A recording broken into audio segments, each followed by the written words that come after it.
Okay, good. So if we did, welcome everybody and good afternoon to Panad or FALCHDER, or a Panad with Pride. My name is Marcel. I'm the chair of the LGBTQ+Network for students and staff at Bangor University. And what we do at the network, it's just a gathering of students and staff that kind of help represent the LGBTQ+ community in different groups around university to ensure that all the policies and strategic plans include the community, and also to create events to celebrate the diversity of Bangor University. One of these celebrations is the Summer Pride. Last year, we managed to get a big rainbow flag in the main building, which was really, really good. And this year, unfortunately, because of the situation, we didn't manage to do that. But we thought it would be a shame to miss the opportunity to celebrate. So we are having some online events. We were part of the virtual Pride that was aired last month, organised by LGBT Cymru. And this event is also recorded and will be shown as part of Pride Cymru 2020, which will happen next week. So if you are missing this, or if you are watching this next week, just welcome to you as well. Today, we've got an invited speaker, which is Dr. Daryl Leeworthy, who is going to tell us a lot about the history of Wales in terms of LGBTQ. And we will also hear about all the things that he has recently discovered about how Bangor changed the world. So without further ado, I'll ask Daryl to start with his talk. The talk will be about half an hour. And then at the end, we will be able to ask, you will be able to ask questions. You can use the chat box to ask questions directly, or if you want, you can wait until the end, and then you can ask the questions yourselves. So without further ado, Daryl, I'll click on the presentation start, and then you can go for it. Thank you. Gracias, Marcel. Well, hi everyone. Welcome, croeso, diolch yn fawr iawn am ddod. Thank you for coming. It's a real pleasure for me actually to talk today about an aspect of our collective history about which I've done many hours of research and many more reading, thinking and writing about it as well. It's an honour too to be asked by Marcel and the LGBTQ+ staff network and student network in Bangor to talk about things related to the city and to the university and to Wales as a whole. And all the more so with the platform offered by Pride Cymru as part of their and our big week. So welcome to those viewing it next week from the past. I should also say a big thanks to the Rhys Davies Trust, who sponsored my research and are serving as patrons at the moment, which is a lovely position to be in. And it's a quirky one, because it means that I have the ghosts not only of Rhys Davies, but also of Gertrude Stein and Alice Toklas on my shoulders. So it seems appropriate to be talking about LGBTQ+ history with that background to it all. My theme today is the LGBTQ+ civil rights movement, which is my main area of research in LGBT history. And I think what it does is show us just how far we've come, how we came this far, and what direction we might take in the future. It's also one way of linking local stories to global stories. And it's always nice to be able to see how what happened in our local town connected with that wider diasporic history that we're all part of. And I'll begin, as you can see, with the global themes before moving on to closer to home. And it all begins with the bar behind me at the Stonewall Inn, of course, in June 1969. Now, Stonewall resonates for lots of different reasons. There's that image of Marsha P. Johnson climbing the lamppost and throwing bricks down at the police officers. There's the kick lines singing, "We are the village girls, we wear our hair in curls." And above all, that romance of a confrontation with the oppressor. Stonewall stands, if you like, as the queer equivalent of Independence Day or Bastille Day. But the nuances of the past always make telling that history much more complicated. In America and in the UK, activists had been campaigning about civil rights long before anyone climbed a lamppost in Greenwich Village.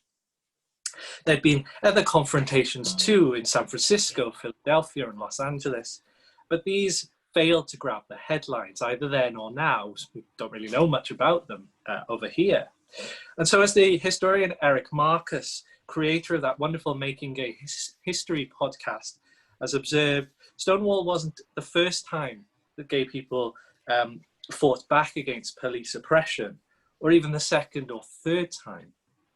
Nor was the gay liberation movement, which came afterwards, the first attempt to put civil rights onto the public agenda. That responsibility fell to the homophile movements in both countries, which formed in the 1950s. The Mattachine Society, which you can see there, was founded in Los Angeles in 1950, almost 20 years before Stonewall, and was a landmark. It was created by a trade union organizer called Harry Hay, and it grew out of left-wing responses to post-war America. These were the Bernie Sanders supporters of their day, if you like. They pushed back on civil rights, on anti-Red Scare activism, and they saw gay rights and LGBTQ+ rights as being all part and parcel of the same attempt to make America more progressive. And so the Mattachine Society spread around the country to branches in Washington, New York, San Francisco, and so on.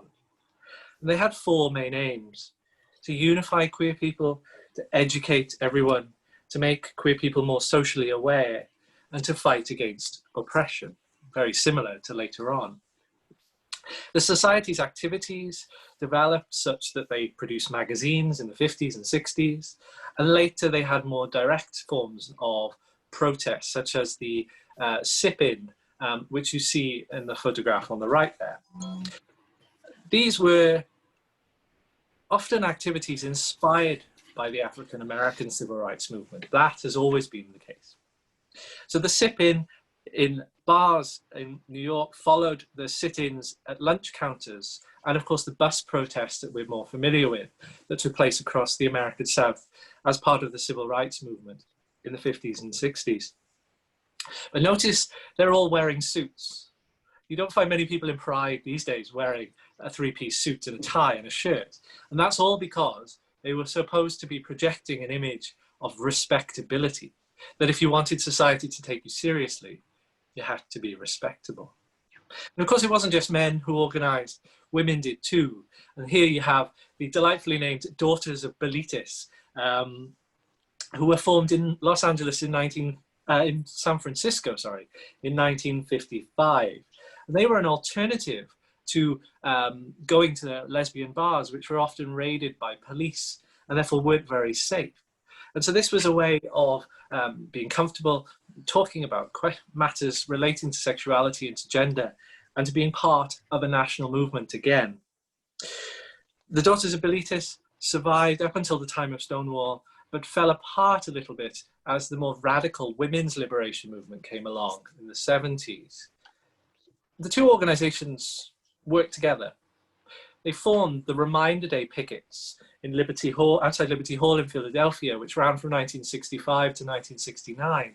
And these are really the first attempts at having mass gatherings of queer people in protest for civil rights and responsibilities of citizenship and the rights of citizenship.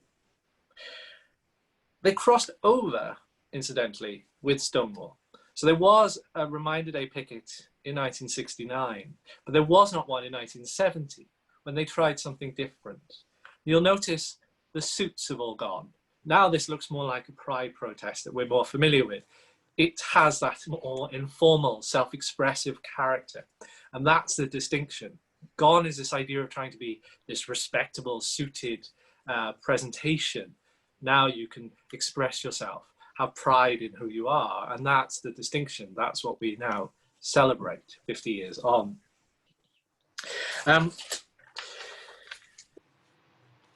The question is, why should we be interested in what's going on in America? Why does that have anything to do with us?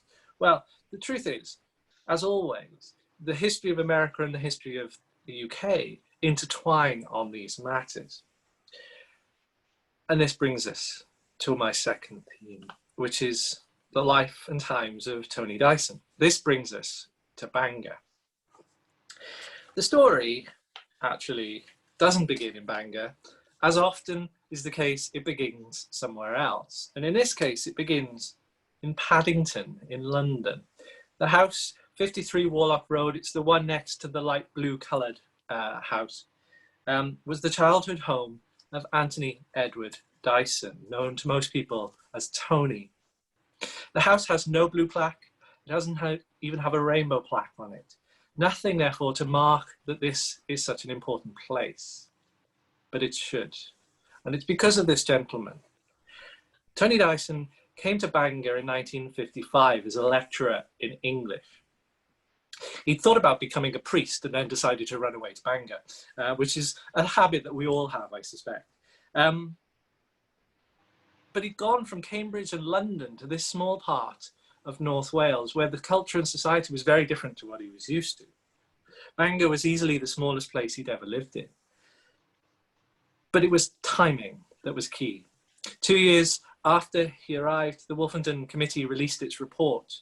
And in 1957, a judge in North Wales declared a group of gay men who'd been arrested to be perverts. And that was reported in the press, and Tony Dyson decided that this can't carry on.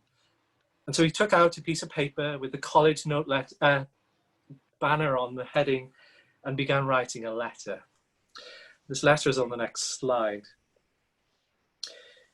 He sent it to numerous public figures: Clement Attlee, Bertrand Russell, the publisher, Victor Golanch, all sorts of figures who he thought would be able to support his ideas. And this is what he wrote. It proved to be the catalyst when it was published on the 7th of March 1958 in the Times to the formation of Britain's first homophile movement after the Second World War, the Homosexual Law Reform Society. Kenneth Walker, the sexologist, became chair, and Tony Dyson became the vice chair, a role he held throughout his time at Bangor University. Now, some people have argued that Tony Dyson put his career on the line when he sent in that letter, but I'm not entirely sure that he did. Undoubtedly, he was very brave, because he'd marshalled prime ministers and philosophers to campaign for something that he believed in. Nor does his intention stop there. He actually used these moral questions in his teaching in Bangor and for his extramural teaching all across North Wales, believe it or not. And he wrote these words in an article a few years later. No one who has learned to read any great literature is likely to be content to label people and things afterwards. This breakdown of simple prejudice is achieved by a heightening, not weakening, of general moral sense. The force of all great literature is to heighten respect for individual freedom and meaningfulness, whilst developing loyalty towards the finest creative achievements and possibilities. So we're looking for a balance between freedom and responsibility, tolerance and standards of human dignity. That's the ideals that lent itself to Tony Dyson's campaigning. The question then arises, how on earth did this all go down in Bangor in the 50s and 60s? Well, we need to pivot to understand that. A few decades after Tony Dyson left North Wales, the Beaumont Society, which is the leading trans representation society in the country, used to hold regular weekends at the Edelweiss Hotel in Colwyn Bay. You'll enjoy their testimonial on the left-hand side there. They were welcome there, and actually one member recalled that the train conductor on the train was like, "Thanks, love," and they got really excited that they'd been accepted as someone for who they are rather than anything else. There have been times earlier, actually, where North Wales presents a culture which we might not necessarily expect, such as in Llandudno in the 30s, where this group of drag entertainers called Roy Cowell's Queries turned up at Happy Valley in Llandudno and became really popular. Their image was used to sell music to local would-be buyers, and they were part, I suppose, of what we might now call a pink pound to some extent, but they're also key members of a wider commercial unit. So no one's afraid, therefore, of using terms like that and looking at drag, actually, as a commercial venture in the 30s. Now, we zoom in, it looks quite conservative. It's not the kind of drag we might be more used to now. It is a seaside entertainment form, but nevertheless, there it is in 1930. That's actually quite late, though, in terms of drag performance. Anyone who is familiar with the art form and the culture associated with it. If we go back in time to this photograph of Bobby from 1924, this was taken in a photography studio in Bangor at 234 High Street by the photographer William Aspden. William Aspden moved to Bangor from Bolton in Lancashire and became a kind of broadcaster on the BBC in the 1930s. But there he is taking photographs of drag artists in the 1920s in Bangor. His studio is now something else entirely, but there it is, part and parcel of this history of drag as part of a wider culture. Now, some of the historians who catalogue this call this comedy drag, but actually I think it's quite a brave act. You imagine there are not too many photographs actually surviving of drag artists in Wales from that period. But we can actually wind the clock back even further, and this will surprise people. Here we are in Tuttle Street in Wrexham. And in 1882, Joseph Williams, who was a tailor who lived on Tuttle Street, was arrested for appearing in the streets in full drag, jumping about and, said the police, causing a nuisance. And the reason he was causing a nuisance is because it was Sunday and the chapels were about to empty, and the police were a bit nervous that chapel goers might be surprised at this idea. But when he appeared in court a few weeks later, he presented to the court, Joseph Williams that is, as a respectably dressed young man. Then and now the prejudice of the court meant that he had to choose how to navigate, how to present his gender. And yet, Williams still caused confusion, and we have this wonderful snippet from the court transcript. So the magistrate begins, he says, the defendant had on his trousers and waistcoat underneath the female dress. He was trying to work it out, he couldn't quite fathom it.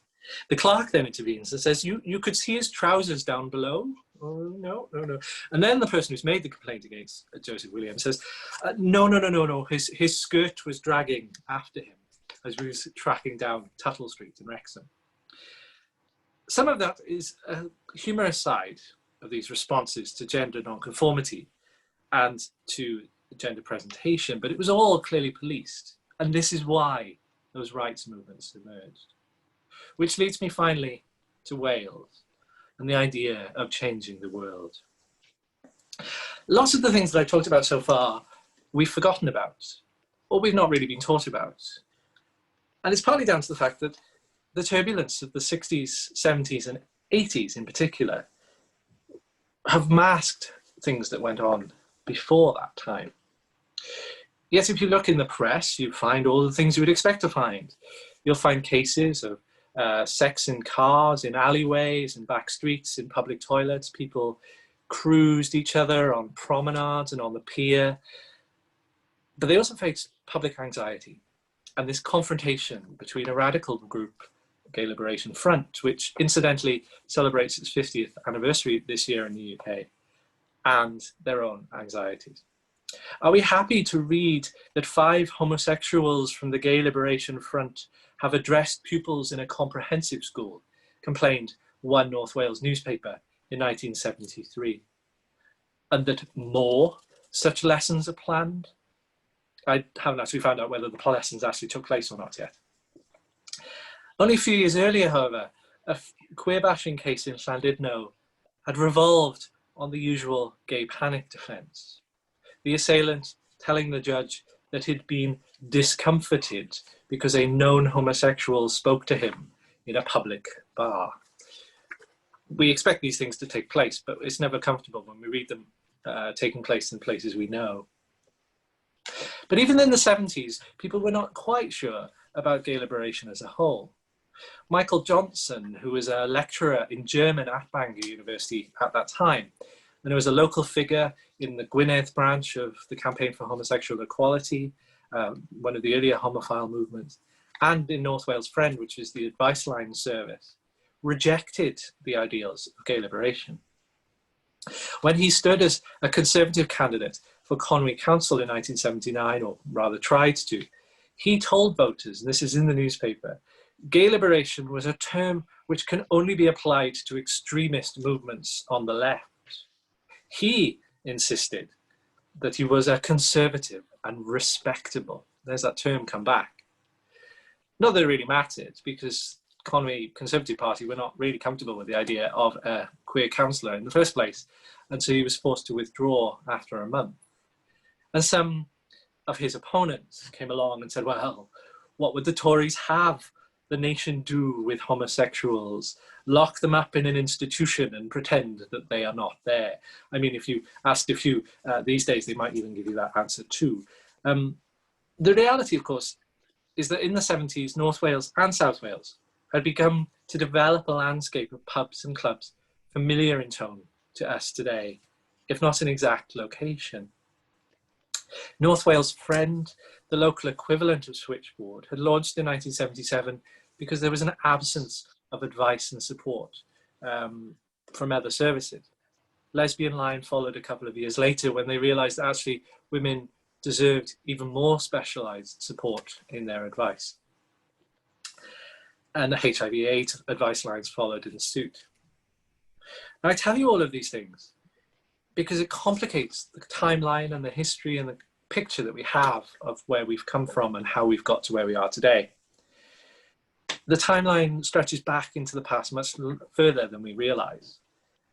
That the landmark dates that we're now familiar with, 1999, beginning of Pride Cymru as it is today. 1985, that first Pride March in Cardiff. 1971, when there was actually a Pride protest of sorts in Cardiff, organised by the local branch of the GLF.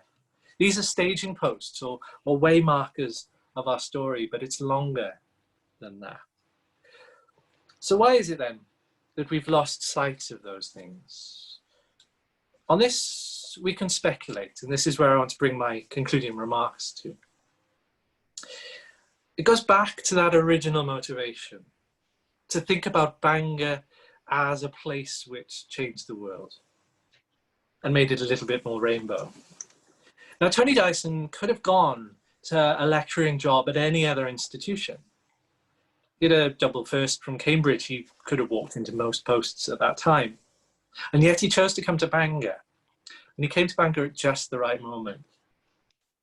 Not every university would have accepted either his intervention into the public debate on homosexuality in the 50s or his continued intervention in that debate on civil rights through into the 60s, when he was vice chairman of Britain's primary homophile movement. That is an element of the story to cherish, particularly for those of you from Bangor University.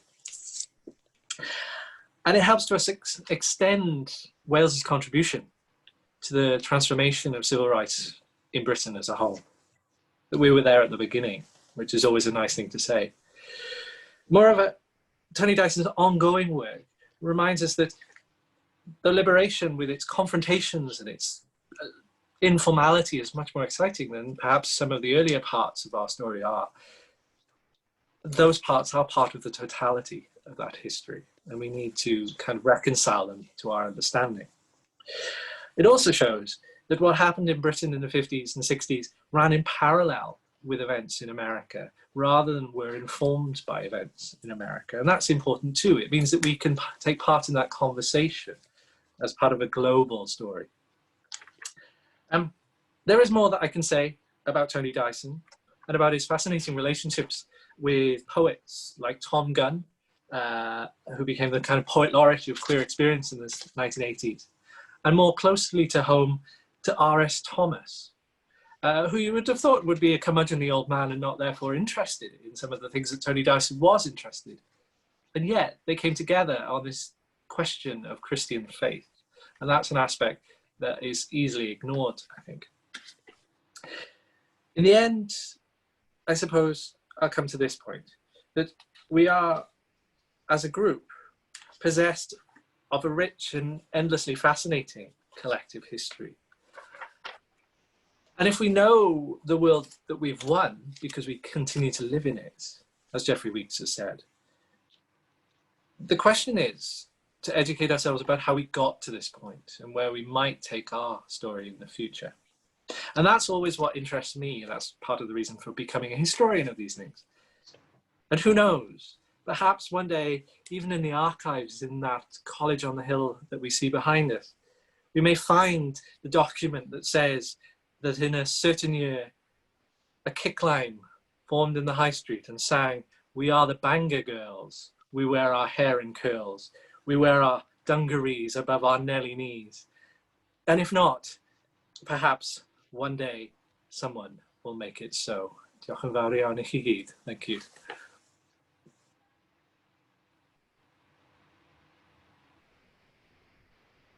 Your mic's off. Noob error.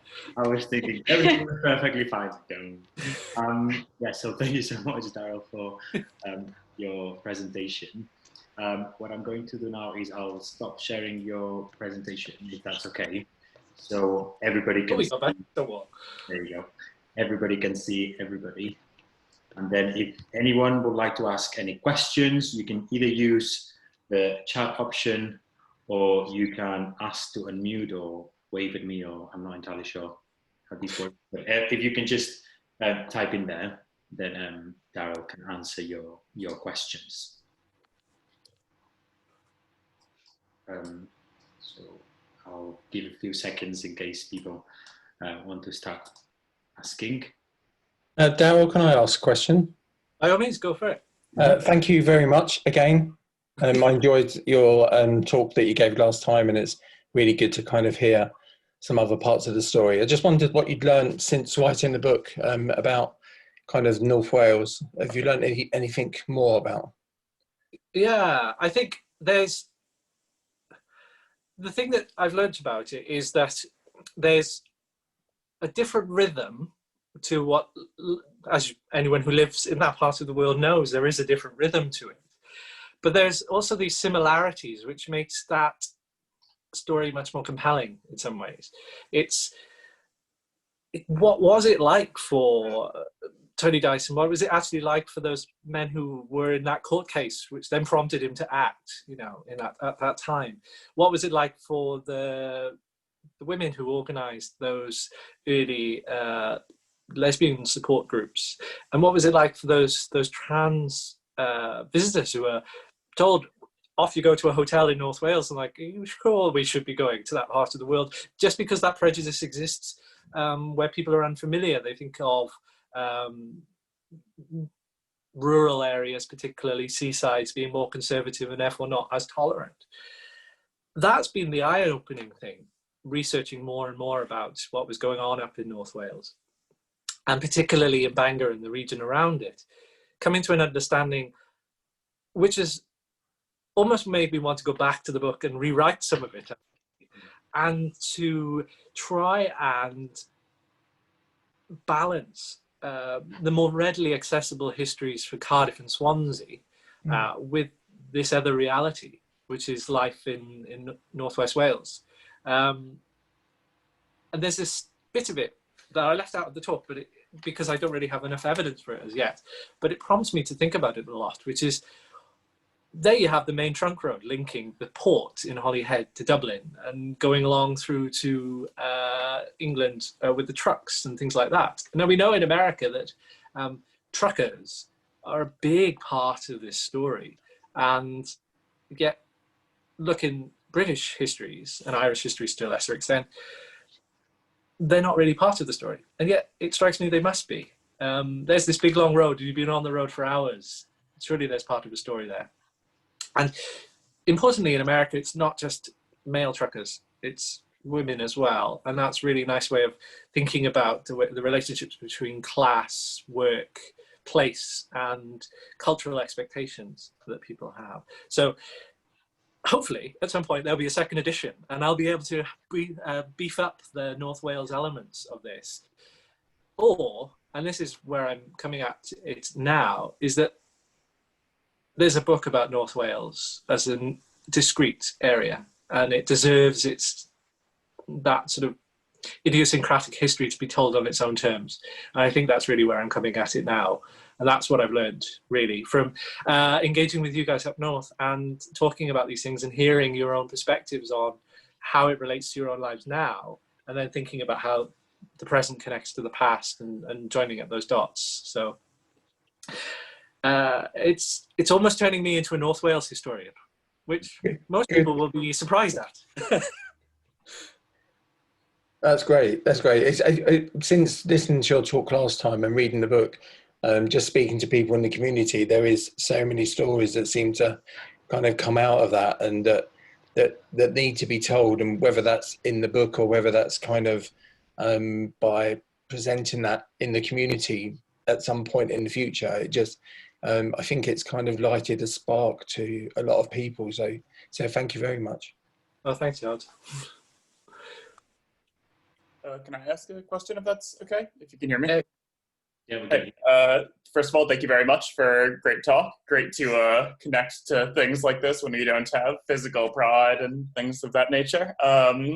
So I was wondering, you spoke about influences from the States. You talked about Dyson coming from London, and of course, potentially the most famous recent popular portrayal of gay life in Wales is the film Pride, which is about people from London influencing Welsh culture. And also the Wolfenden report, or at least the Wolfenden committee minutes seem to, with regards to homosexuality, mostly seem to talk about homosexuality in the metropole. I can't recall them talking about Welsh stuff, but maybe you've seen it. But I was wondering, to what extent was there kind of a friction in terms of what might be seen as interlopers coming in and forcing this sort of discourse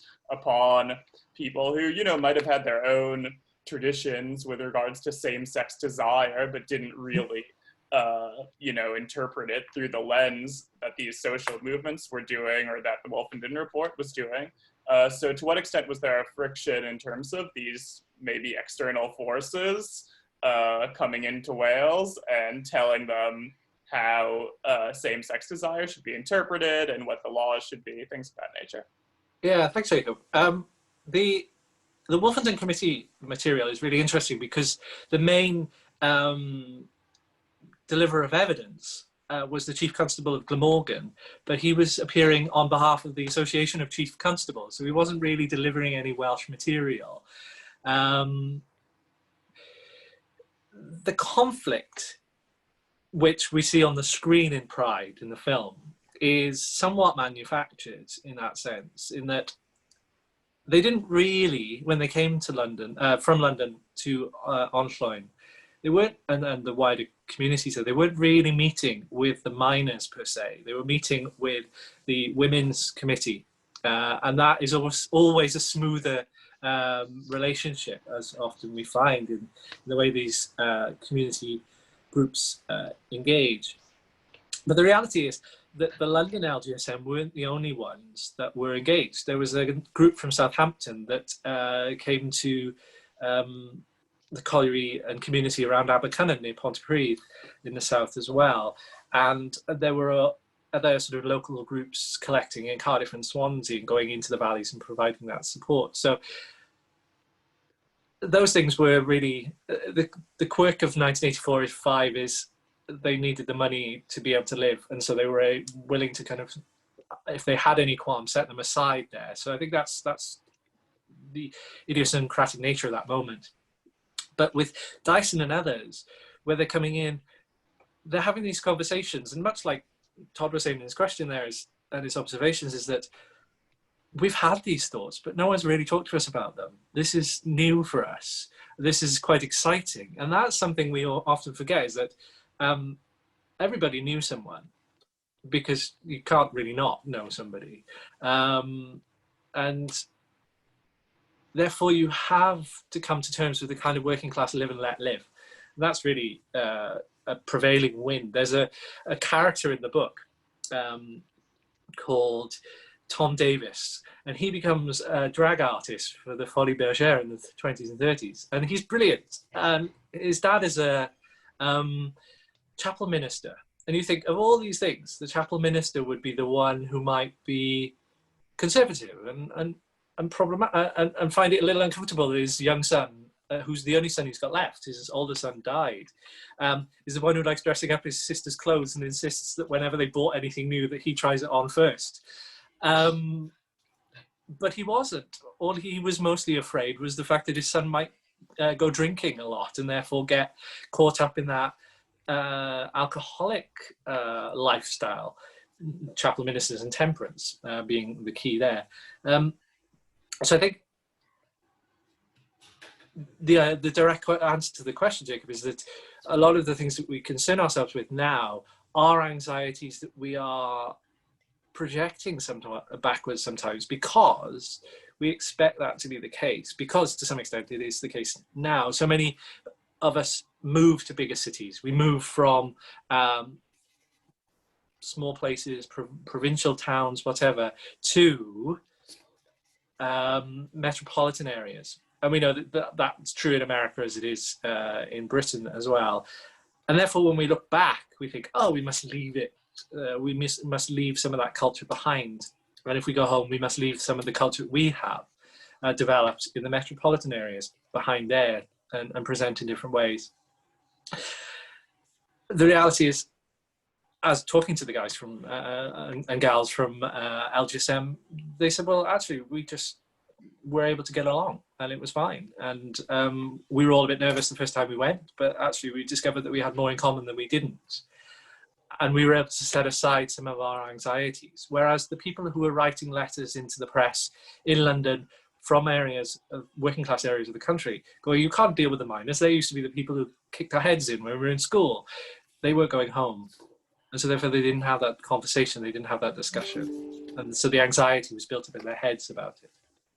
And that's reflected, I think, back into the histories. And the more we write about provincial areas and regional areas and areas of the country which are not necessarily metropolitan, the more we can challenge that anxiety, both in terms of historiographical evidence and in terms of our own social conduct today.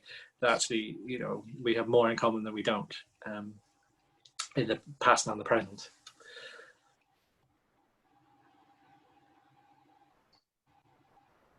Thank you, Daryl. Are there any more questions for Daryl? You can unmute yourselves or ask in the chat box.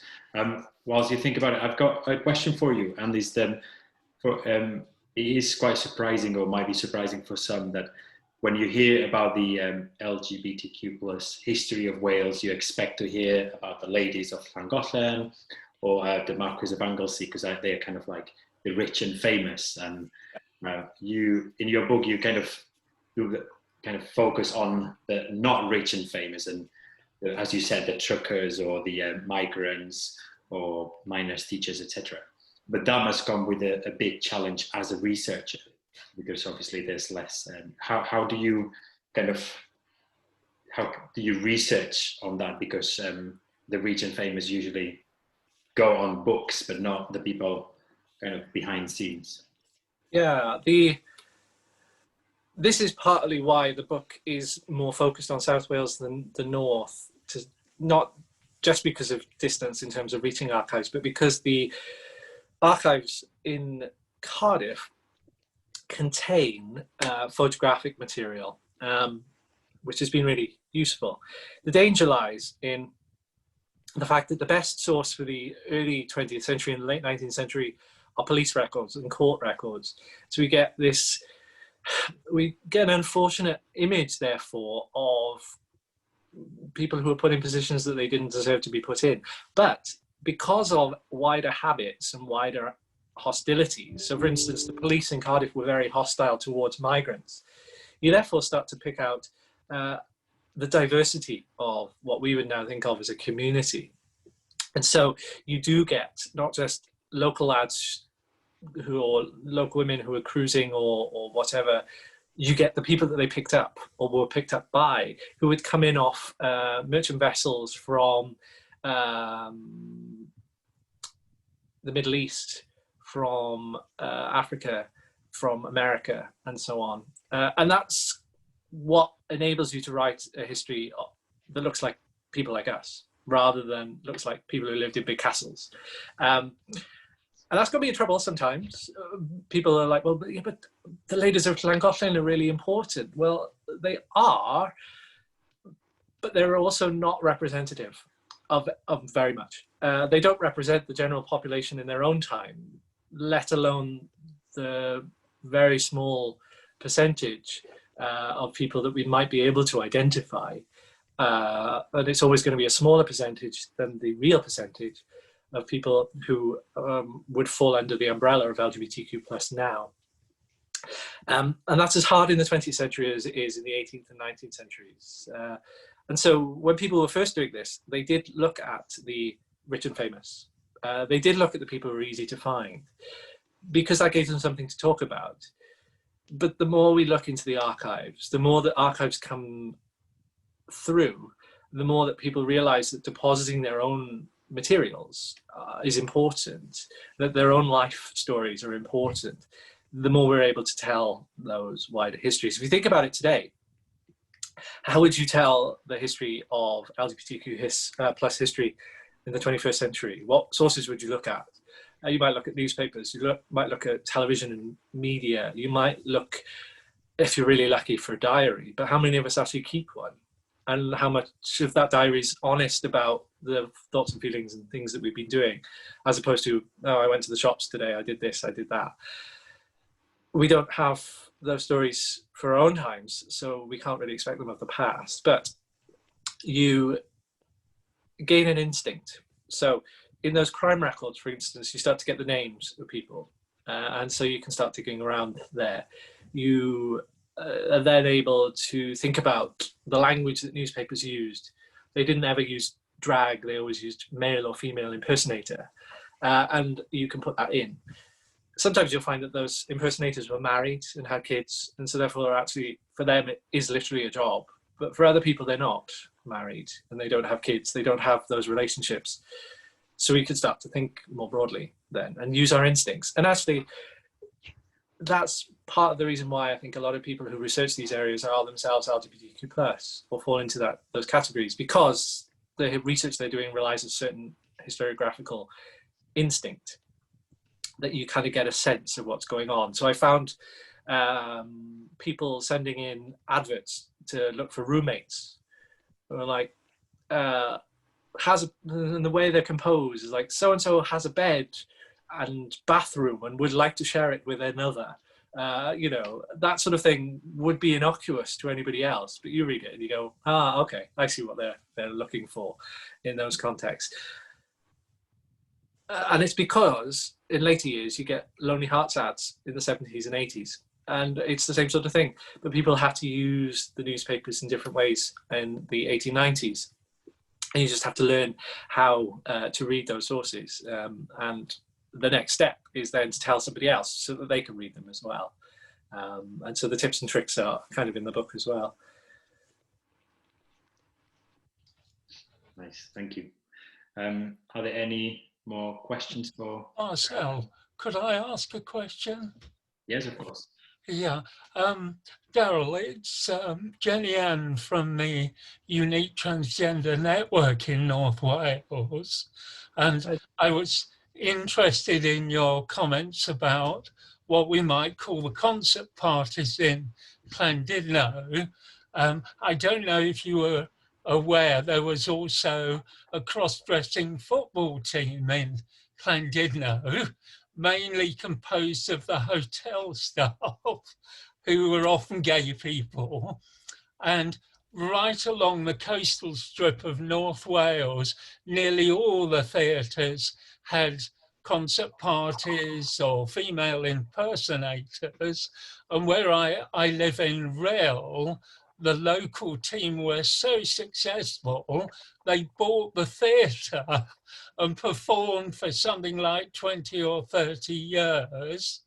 And in the holiday camps in the 60s, 70s, we had Topsy-Turvy Thursday, where everybody swapped clothes, which was a great opportunity for trans people and non-binary people. And I think what that did was it made the coastal strip much more accepting of gender diversity. So when I came to live in North Wales, I had very little discrimination, and I lived very happily in North Wales. That's fantastic, Jenny Ann. Thank you. That's probably put a smile on everybody's face. I can only see 4 people, but I'm sure the others in the room have the smiles on their faces as well. It's exactly that. It's although those are sometimes those hotels and those theatres are stereotypes, but yeah, those stereotypes have an element of truth to them, and you know those transgressive or different gender presentations in the past are so ephemeral that now we have a recording, so thank you. But they are so ephemeral that it's almost entirely lost, except to popular memory, except to people going, oh yeah, I remember this, I remember that. I would love to, you know, to talk to someone who might have gone along to the Edelweiss Hotel on one of those conferences. I did. Did you? Aha, wonderful. In fact, we took over the Edelweiss bells, and that's where Unique met for many years until they pulled down the hotel and built residential flats for older people. Wow. There we go. So I know where to come. Next time I'm up in North Wales and doing research, I know who to call on. Please do. You'll find us online at Unique. Just look up Unique North Wales. Will do. Thanks, Jenny Ann. Thank you. Marcel, may I ask a question? Sorry. Yeah. Smai pawb, David or Cagrant dwi, David from Cambridge. I taught at the university in the 90s. Oh yeah. And was also an HIV outreach worker for the health department. And my question to you, Daryl, is I didn't know about this history of Bangor, and I'm delighted to learn it, so thank you. But my question to you is, as an incomer and a Welsh learner, it became very clear to me that a lot of my facility was through the university's liberal culture. But when I supported men from the local culture whose first language was Welsh, it was a very different story. Their experience was very different, and their comfort around their gayness was very different. And I just wondered whether you had anything to say around the Welsh-speaking population of North Wales, because often it's not so apparent in the university ambience. Yeah, thanks, David. That's an interesting one. This does crop up, and what happens often is people will ring very far away. They'll ring down to Cardiff, for instance, because that proximity is so small. People, they had that anxiety about being found out, and so particularly in some of the themes that you would have been involved in the 90s there. I found in the logbooks of South Wales Friend, actually, people ringing down from Bangor and Anglesey and Carnarvon and so on, ringing down to Cardiff and going, we couldn't talk to anybody at home. Is there a Welsh speaker on the line that we can talk to? And therefore they did they had to have Welsh speakers on the South Wales Friend, which was not so much in demand, to be honest, down here as it would be in the north. And they had to have those as part of that advice to be able to provide advice, therefore, to people ringing down in situations where they felt that they had no local connections in North West Wales, particularly. If you're in Wrexham, for example, you could go across the border into Chester and other places, which was quite common. And I found people ringing down going, oh, we don't really know what to do. What's the advice that you have for being safe around HIV/AIDS in the 80s and 1990s? And I found this one story of this one 18-year-old ringing down from Anglesey to Cardiff going, well, we've had all this advice. So if we use the contents of our various utensils in different ways, will we be safe? And the people in South Wales going, I'm not really sure how we reply to this question, except insofar as clearly they're not getting the right advice. And it's because, as you say, you had that anxiety of who on earth do you ask and how do you get that advice to you in a language that you understand, which is key. And the networks therefore had to work together to provide national support in that respect, when in fact very often these things were parallel. So there was a North Wales equivalent and a South Wales equivalent, and they didn't talk to each other. There weren't pan-Wales organisations until very recently, and therefore you weren't sure who you could talk to, you weren't sure what kind of advice you could get without then leading you down a path of all your other anxieties you might have about being found out, talking to people who might not accept you, this perception perhaps that the community might be more conservative than you might expect, and all those other anxieties. But it's true down here in the valleys with English speakers as well. So it's that sort of anxiety is common to the two languages, but it's because of a certain sort of class orientation and not being certain about living in small communities and having your business, as it were, plastered everywhere. You might have that anxiety. But I think, yeah, there's a lot more work to be done, I think, around these more complex questions of the interaction, that intersection between language, anxiety, community, class, and gender and sexual orientation and presentation, and the ways in which those discussions are being had in different parts. But those are conversations we need to start having within ourselves as well, because it's quite, the sources are not really there. So it then becomes an oral discussion. And again, we start running into the same problems, don't we? Where are people comfortable talking about the anxieties they might once have had when they were younger? The older you get, sometimes you don't really care as much, but nevertheless, if it was painful, you might still have those anxieties around. But there are others up in North Wales. I know, talking to folks in Bangor when I was up in February, who started to have these discussions as well, because they're still current, and still an extent of, well, do I not just have to move? Is that not part and parcel of the story that I have of my life there? So thanks, David.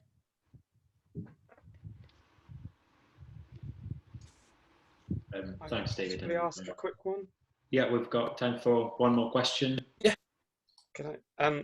Hi, Diolch, thank you again for a great talk. It's great to hear Bangor having a positive impact. I moved to Bangor and came out here because for me it was quite the opposite. Coming from a big metropolitan city, I didn't feel like I could be me. Moving here, I felt I could. But I think my question to you would be, as a proud member of the non-binary community, did you come across us much in your research? Because I know researching myself, we're often seen as quite invisible, especially because the label is relatively new. So I was just wondering if you came across much about the non-binary community and history in Wales. Not as much, for all the reasons that you say, Owen. That's the challenge, in that even 20 years ago, those concepts were less widespread, and so the language is not as generally used, and therefore it's more difficult to find. What you're looking for is instinct, and it's exactly that. And that if you looked at a source, for instance, as being part of a non-binary community, as you say, you'll read it in a way that goes, hang on a minute, that sounds familiar. This is telling me something, in a way that someone who isn't or doesn't share those same sentiments or feelings may not have the same instincts. So basically, this is my call for more historians of these matters, which isn't to pass the buck in any shape or form. It's literally that archival instinct is really something you can't teach anybody. I can't teach you how to be you, can I? And you can teach me some of it, but there's still that element of, there's something I'm missing, which you're seeing, that you have to point out to me directly. The further back in time we go, the more those instincts become really essential. And so when I was looking for, as I say, those personal ads in the 1890s, it was instinct that taught me what they were saying, rather than any kind of professional training as to how to read a source. Others will have looked at them and gone, oh, well, that doesn't tell me anything, I'm just going to move on. And so it's a case that we'd all have to sort of sit in the archives at some point and look at similar sources and go, well, okay, what do we see? What do you see? What do I see? What do they see? And work out what the instincts that we have is telling us. And that's part of the reason why I think as I say, LGBTQ plus history is written mostly by people within the community, is those instincts are so essential. It's also, of course, why, because history is, professional history is generally done by male academics, because they're the ones who, luckily, with all the privilege to get in the posts and therefore have all the money to do this research, not that I need to tell anyone that, means that their instincts come to the top of the list, which is the battle that anyone who goes into these fields will always face, unfortunately. But you will see things, I think, Owen, that I might miss and that others might miss. And so that's where your instincts become really important. And other non-binary scholars and researchers will see things too.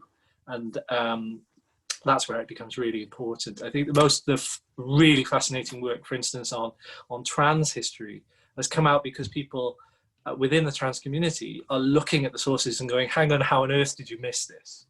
It's so obvious. You can do the same. And that'll be the thing where you can take my place and I can sit here listening to you. And that'll be a day which I think will be really important. So I look forward to it. You'll get there. And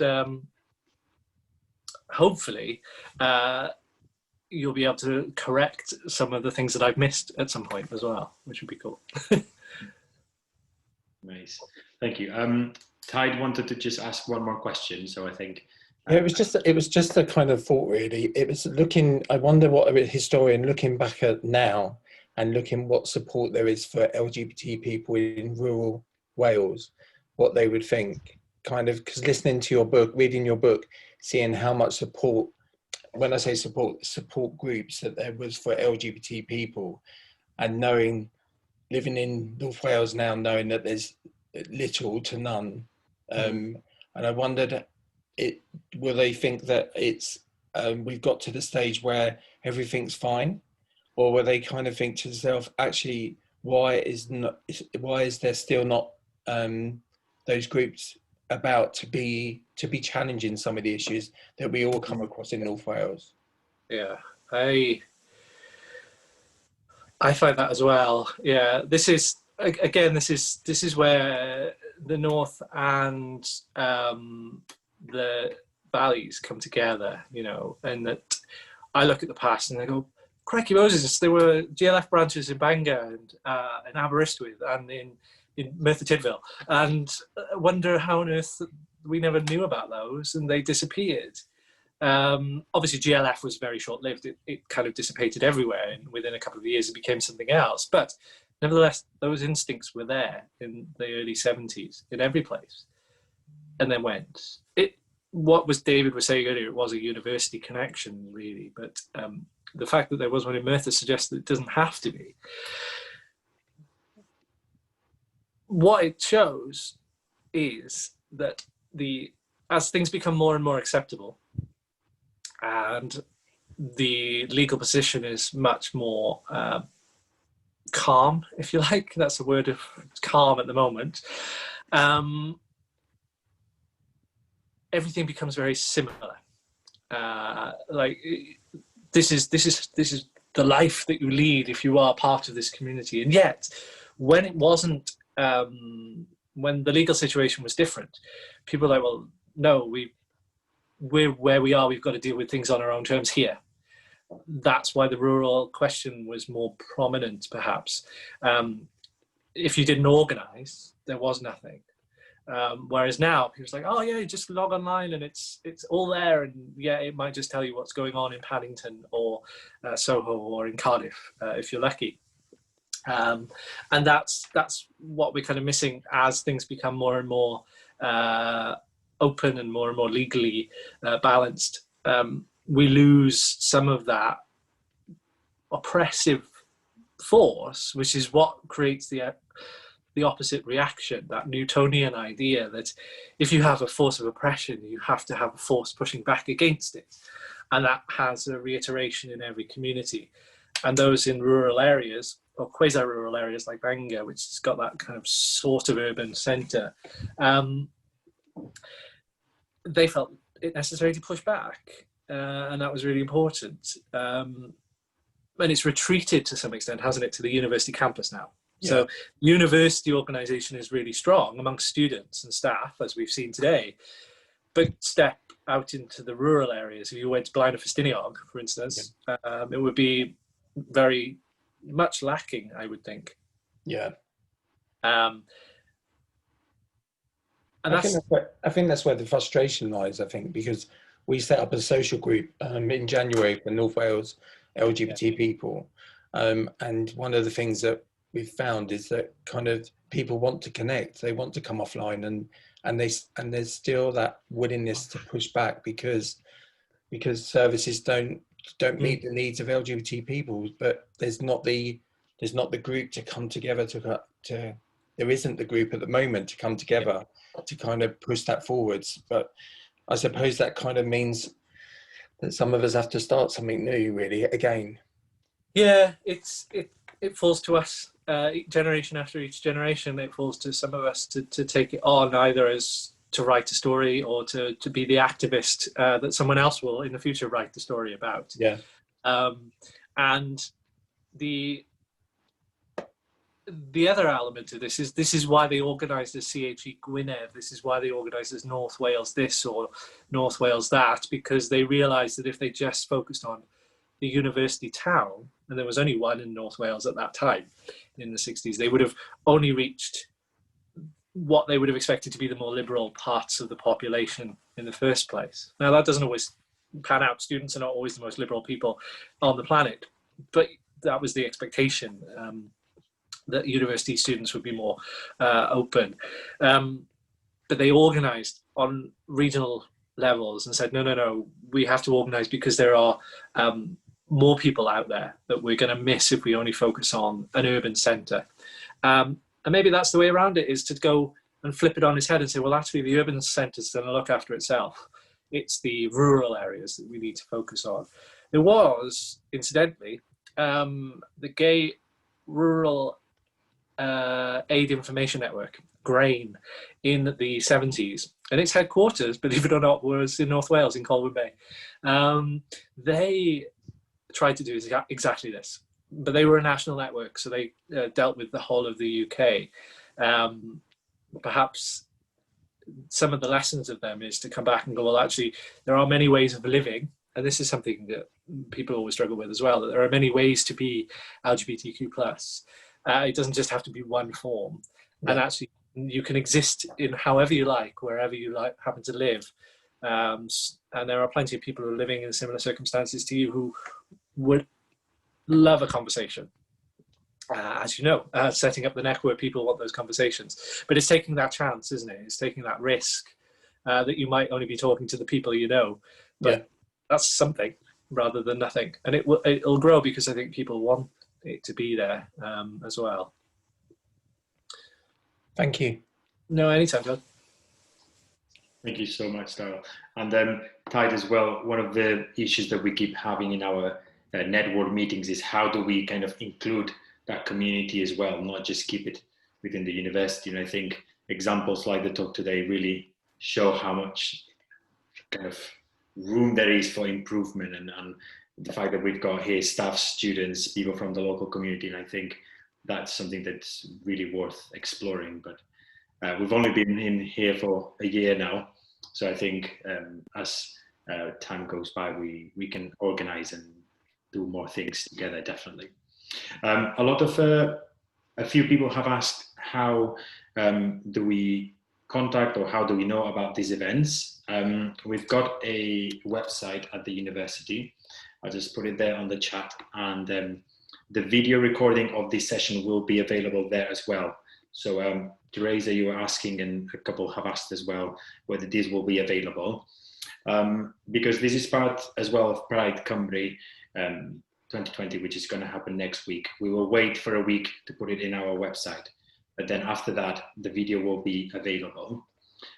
If you want to actually have access to the video itself, you can always ask the LGBTQ+Network, which has it's got the following email: lgbtq@bangor.ac.uk. So if any of you would like to get in touch with Daryl, or if you want to ask any questions, suggest any collaborations with us, please let us know. Some of you have asked about the book as well. I've got it here. It's called A Little Gay History of Wales, and I've copied the link in our chats as well. So if you have a look in the chat, you will be able to find it there. It's really good and really interesting. So diolch fawr iawn to everybody who joined us today, especially to Daryl for sharing all this with you, with us. We will be organizing more talks for LGBTQ+ History Month, which is in February. So please keep an eye out. We will be promoting more things soon. So thank you so much, Diolch, and thank you all for joining today as well. Thank you, Daryl. Thank you. Take care, everybody. Bye-bye. And to Liz as well for all the signing. Yes. Thank you so much. Diolch. Tra. Bye. Tra. Bye.